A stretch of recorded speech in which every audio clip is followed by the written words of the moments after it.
Deus transforma a maldição em bênção.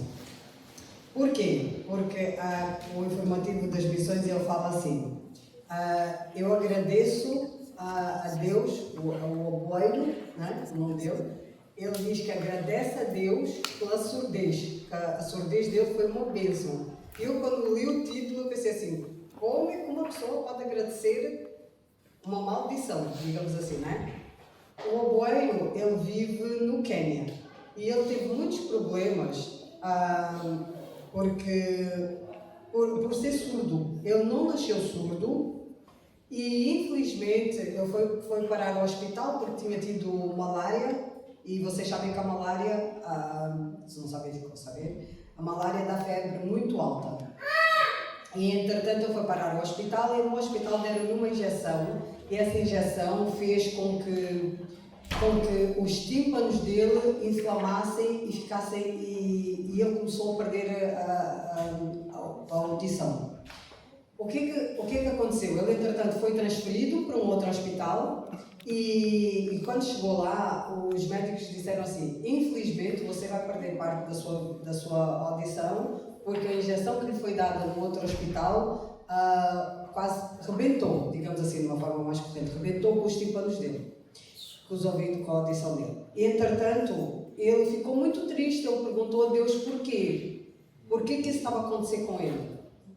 Porque ele era muito novo, ele tinha 13 anos. E, entretanto, ele pensou assim: eu sou jovem, porquê que eu tenho que passar por uma situação dessas se eu sou fiel a Deus? E o que ele conta é que era uma questão cultural deles pensarem assim. Porquê que eles pensavam? Porque todas as crianças ou todas as pessoas que eram surdas, eles pensavam que era uma maldição, ou que eram os pais que tinham feito alguma coisa, ou que algum pecado escondido, alguma situação que não estavam, digamos que, de acordo com Deus, não é? Era uma cultura deles. Nunca pensaram que poderia ser genética, ou que poderia ser uma medicação, ou que poderia ser alguma coisa. Eles não pensavam dessa maneira. Então, para ele, foi extremamente difícil aceitar isso. Mas, ao princípio, como ele não tinha perdido toda a visão, toda a audição, eles deram-lhe aparelhos, eles deram-lhe alguma medicação, digamos que para retardar o efeito da surdez, só que foi fatal. E ele aceitou isso e pensou assim: esta surdez deve ser o plano de Deus para a minha vida, tem um propósito isto.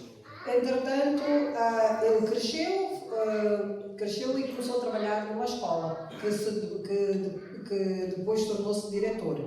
Entretanto, ele ao trabalhar nessa escola, ele viu a dificuldade de ter crianças. Atualmente eles têm cerca de 97 crianças, mas não foi assim ao princípio, foi muito árduo devido a essa cultura, né? Deus acharem que as crianças eram amaldiçoadas. Então o que é que os pais faziam? Escondiam as crianças em casa, nem as deixavam sair nem nada.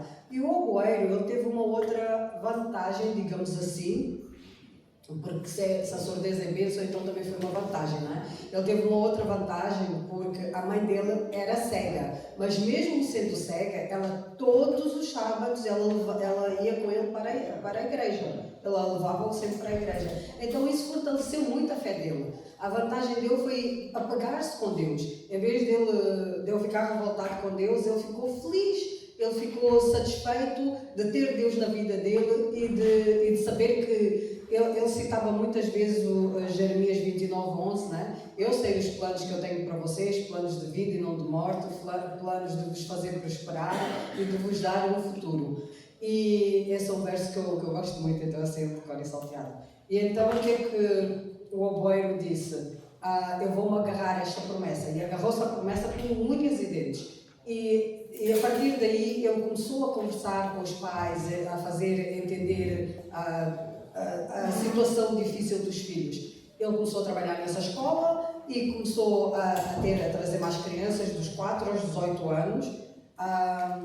E as crianças, o que é que elas aprendem nessa escola? Elas aprendem coisas do nosso cotidiano, não é? A saberem se mover sozinhas, a saber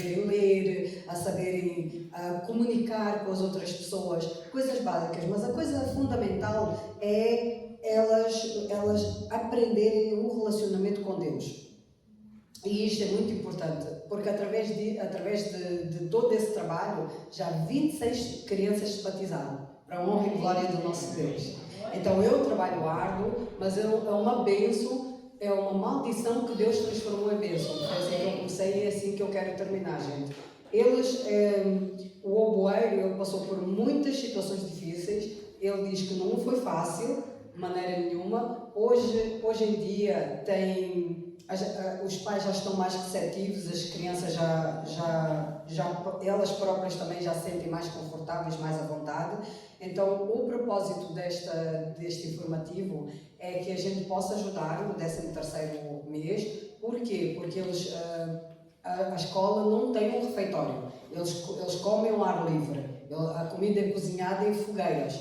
Então, a nossa oferta do 13º sábado, ela vai para ajudar a construir dormitórios para mais crianças, para meninos e para meninas, vai para construir um refeitório com uma cozinha adequada, com uma cozinha própria para eles poderem cozinhar e ajudar também com materiais, né? Porque vocês sabem que o braille não é barato. Então, sejam generosos, vamos ser liberais nas nossas ofertas, porque vão ajudar muitas pessoas a voltarem a ter dignidade, não é? Digamos assim, porque até hoje muita gente olha para os surdos mudos e para os doentes visuais e tudo com uma certa pena, não é? Ou não os aceitam. Então, nós podemos ser os olhos e os ouvidos deles com as nossas ofertas.